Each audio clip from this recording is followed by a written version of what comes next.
Kia ora and welcome back to Love Literacy Inspired. Now, today's episode is a little bit different. Instead of interviewing another incredible educator or parent or specialist, I'm sitting down with you. Yes, that is right, you, dear listener, and just me. And this is a recording only, not talk to camera, but recording only to look back over this first season, to reflect on the stories we've heard, the wisdom our guests have shared, and what this journey has taught me about literacy, neurodiversity, and above all, hope in Aotearoa. So, when I started this podcast, my goal was simple. I really wanted to honour the real stories behind literacy. So, the human side, the scientific side, the heart, the evidence, all woven together. And at the time of putting this together, there seemed to be a lot of misinformation out there within New Zealand, and also the fact that there are such a lot of New Zealand educators out there that I felt were relatively unknown, and that it would be really, really fun and enlightening to find out a little bit more about the key New Zealand educators within New Zealand.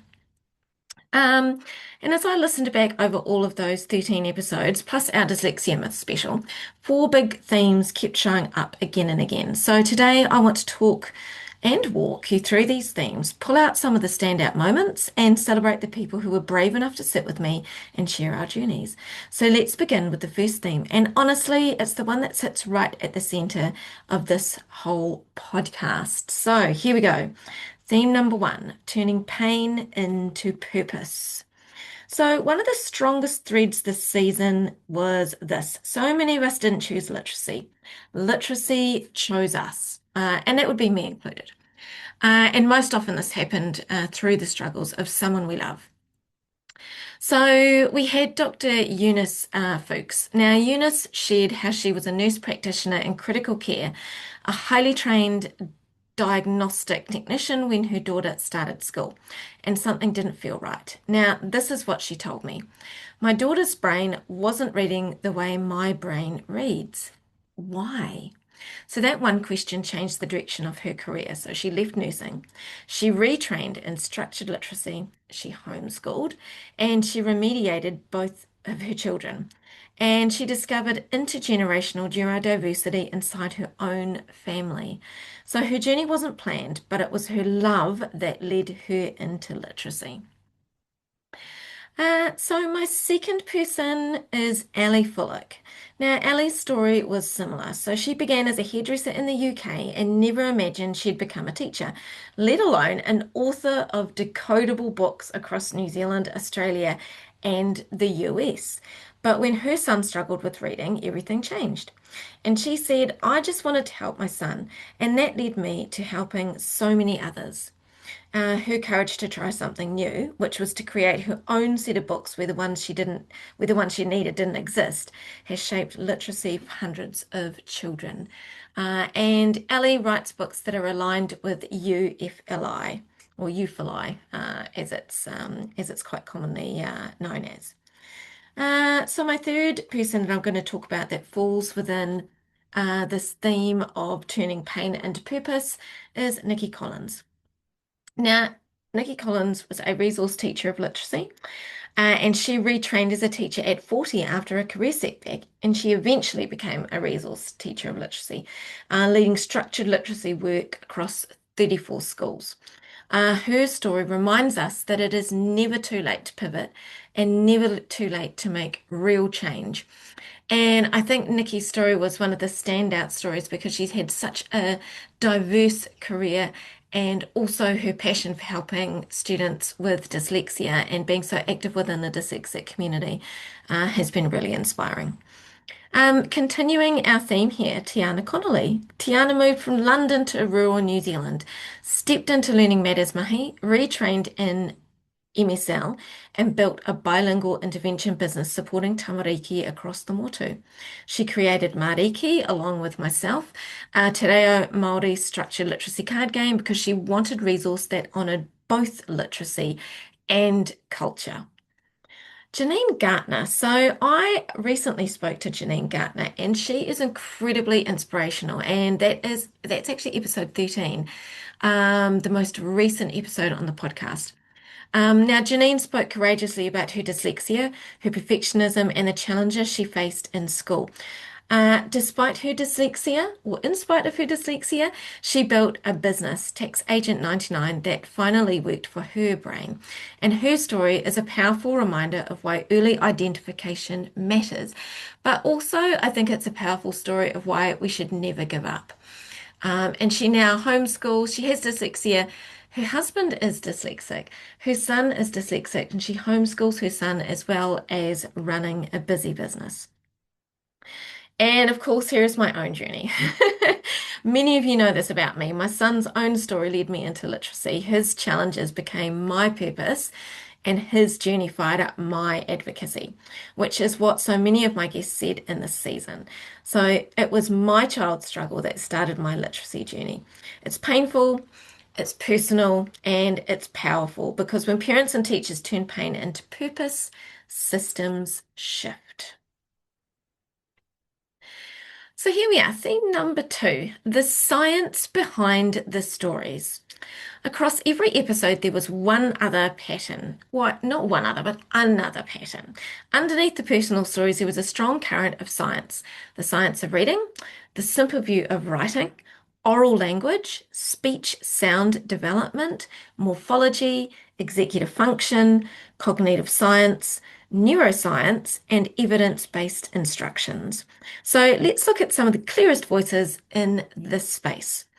And one of my guests that I absolutely enjoyed listening to and interviewing was Dr. Jenny Watts. Now, just as a little aside, there was a little bit of controversy within the educational area around about the time that Dr. Jenny Watts' interview came out.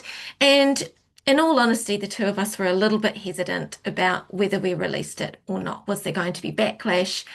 Was there going to be any issues with it? But in the end, I decided that I was going to release this on time the weekend after there was a little bit of controversy because the whole thing is this was honouring the real stories behind literacy, the human side, the scientific side, the heart, and the evidence woven together. So, Dr. Jenny Watts from Lifting Literacy Aotearoa bridged the human and scientific sides of literacy, so it's well worth a listen. And she reminded us that behind every piece of data, there is a child, and beside every literacy shift, there's a story. And she wove in her passion and where she is now um, from um, teaching her son about literacy as well. And then we had Dr. Jen Spelgrave. So Dr. Belgrave shared her research into dialect awareness and phonemic-based intervention. And she said, um, children's spoken language affects how they connect to print and how they decode and how they understand. And her work highlights why oral language must sit at the heart of literacy instruction. And then we had Polly Newton, speech teacher. Oh, I love this interview. Polly is such an amazing person, and just amazing human being. And she's so passionate about not only educating students, children, whānau, but also educating other teachers as well. So Polly is a speech language therapist and she took us even deeper. She explained how speech clarity, articulation, and early sound awareness shape reading and spelling. And Polly said, speech isn't just an extra, it's the foundation. I think so many teachers needed to hear that. And then we had Jess and Heather. Oh, this was another one of my favorites. So my close to my heart, IMSLE facilitators. So Jess and Heather demystified structured literacy in real New Zealand classrooms, and they dropped so many nuggets of information. It was just fantastic. They showed us how teachers can move from balanced literacy to explicit systematic instruction with confidence and clarity. And in our Dyslexia Myths episode, they tackled the big misconceptions head on. So dyslexia isn't rare, and no, children don't outgrow it. Their insight has been invaluable to educators across Aotearoa, so definitely go back and listen to that one. Oh, and Rupert Denton from Spellcaster. Wow. So Rupert blended teaching and technology to support older struggling readers, a group we often forget about. And I myself am very passionate about working with older struggling readers. So his mahi reminded us that literacy intervention isn't just for the early years. And Marianne Brown, my gosh, my very, very first guest. And I was so nervous interviewing her, and I'm incredibly proud of that interview. And I'm so grateful that Marianne decided to join me and help me launch Love Literacy Inspired. So, Marianne's journey from ESL teacher to ministry approved PLD presenter showcased the practical side of change, what it takes to shift whole school towards evidence-based practice. And if you ever get a chance to do some professional learning development with Marianne, I definitely recommend that you do that. So, taken together, these episodes made something very clear. The science isn't cold, it is deeply human when we use it to help children succeed. So, our third theme today was seeing the whole learner, neurodiversity and well-being. And this theme was enormous, and every guest touched on it in some way. We talked about dyslexia, ADHD, autism, developmental language disorder, executive function, masking, sensory overload, anxiety, the emotional cost of unsupported learners, teacher well-being, and trauma-informed practice. So let's take a look at some of the anchor voices within this theme, neurodiversity and well-being. So I'm going to take us back again to Dr. Eunice Fuchs. Eunice goes beyond reading difficulties and into neurocomplexity. She explained that dyslexia very rarely travels alone. Her work in secondary schools focuses on executive function, mental health, coaching, and advocacy. And she also reminded us that teachers are, in many ways, public health practitioners. Her quote that stayed with me the most was, "Regulated children need regulated adults." Teachers' well-being and students' well-being rise and fall together. Dr. Eunice Fuchs was by far probably one of the most interesting episodes and led me to pursue my own diagnosis. Leslie Allen from Number Agents. Oh my goodness, another amazing episode. Leslie brought the trauma-informed lens, and she just had a wealth of information to share. She reminded us that connection, safety, and play aren't optional extras. They are the conditions where structured literacy becomes possible. So, Jess and Heather, Dyslexia Myths Explained. They emphasized the emotional cost of misunderstanding dyslexia and the danger of minimizing lived experiences. Let's bring ourselves back to Janine Gartner. Janine's reflections on mindset, perfectionism, and dyslexia in adulthood helped many listeners understand their own story more compassionately. And myself, I brought to each of these episodes, I hope, my own lived experience into the conversation too. My family's neurodiversity, my advocacy, and my journey through anxiety and masking. And I hope that the authenticity that I've shared has helped so many listeners feel seen. And if I had to summarize this theme in one message, it would be this. When we look beyond behavior and ask what's really going on, everything changes. And here we go, bringing ourselves into theme number 4, community, courage, and change in Aotearoa. So this final theme is the hopeful one. All season long, I saw something special happening in New Zealand. Parents, teachers, speech language therapists, academics, business owners, and advocates coming together to lift literacy outcomes, not by waiting for someone else, but by taking actions themselves. So examples from this season. Lifting Literacy Aotearoa. Through Jenny, we heard how advocacy and parent voice are helping move system toward evidence-based practice.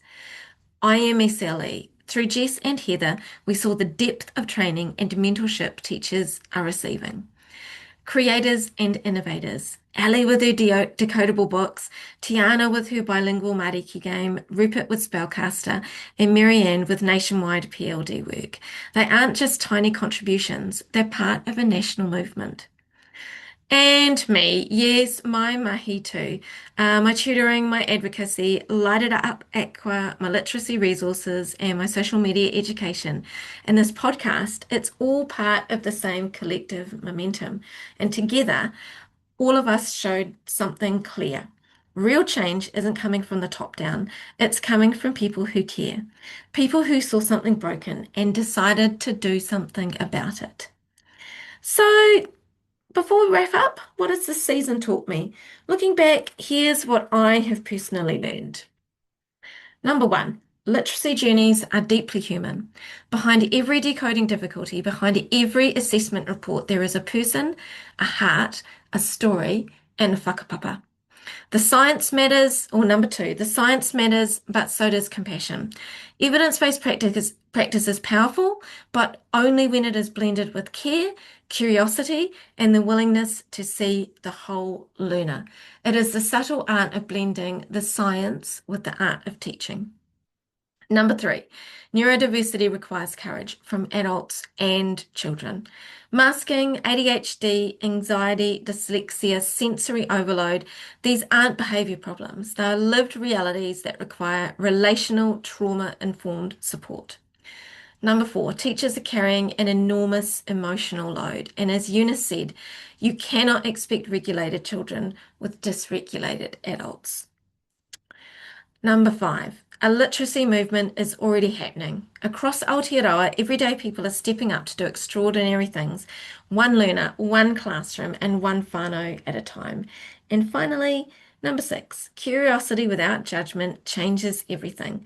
That was Eunice's parting advice, and it has sat with me ever since. Be curious, not judgmental. That is what opens the door to learning. And here we are, a little thank you. And what's coming up next? Well, to every guest who joined me this season, ngā mihi nui. Thank you for trusting me with your stories, your vulnerability, and your wisdom. And to every listener, yes, that is you. Thank you for being part of this kaupapa. Whether you've been tuning in from your classroom, your car, or your kitchen table, I'm so grateful that you're here. And next year, I want to keep digging deeper. I want to look more at writing instruction. I want to look more at how speech and language can support literacy. I want to explore more around neurodiversity, more real stories from real teachers, more evidence, more heart, and more hope.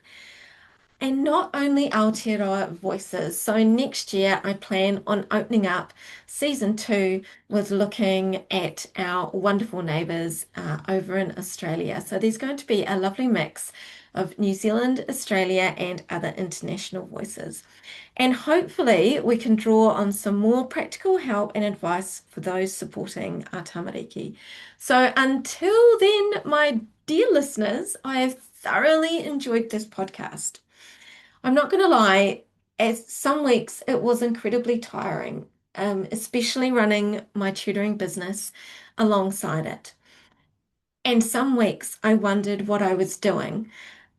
But each time I finished an episode and sat back and listened to it, I realized just how important it is and was to keep the momentum going and to keep the stories going, which is what I'm going to be doing come 2026. So until then, keep sharing stories, keep asking questions, and keep loving literacy. Kia pai tō rā, and see you next season.